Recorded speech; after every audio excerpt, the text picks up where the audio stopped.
बिस्मिल्लाहिर्रहमानिर्रहीम। अस्सलाम वालेकुम अज़ीज़ तलबा व तालिबात। उम्मीद करती हूँ कि आप लोग खैरियत से होंगे।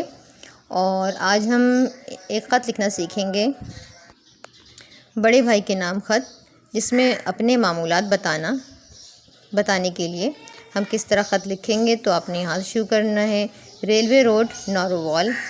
आप यहाँ पे कोई सी भी डेट डाल सकते हैं जो आपकी एग्ज़ाम की डेट हो या टेस्ट की डेट हो। तो यहाँ पे लिखा 10 मार्च। प्यारे भाईजान, अस्सलाम वालेकुम। मैं खैरियत से हूँ। अभी अभी आपका ख़त मिला है। आपने मेरे मामूलात के बारे में पूछा है। आजकल स्कूल गर्मियों की छुट्टियों की वजह से बंद है। मैं सारा दिन घर पर ही होता हूँ। मैं सुबह सवेरे उठकर नमाज़ पढ़ता हूँ, फिर सैर के लिए चला जाता हूँ। गुस्ल के बाद नाश्ता करके अपनी पढ़ाई शुरू कर देता हूँ। मैं दोपहर तक गर्मियों की छुट्टियों के लिए दिया हुआ काम करता हूँ, फिर खाना खाकर कुछ देर आराम करता हूँ।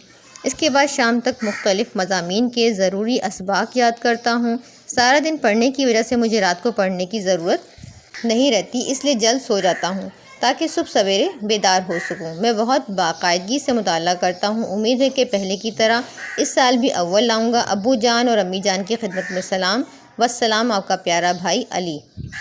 तो ये ख़त हम इस तरह लिखेंगे। उम्मीद करती हूँ कि आपको वीडियो अच्छी लगी होगी। वीडियो अच्छी लगी तो लाइक करें और सब्सक्राइब करना बिल्कुल ना भूलिएगा, ताकि आपको इस तरह की वीडियोज़ का नोटिफिकेशन वक्तन फ़वक्तन मिलता रहे और आप इससे इस्तेफ़ादा कर सकें। अगली वीडियो तक के लिए अल्लाह हाफ़िज़।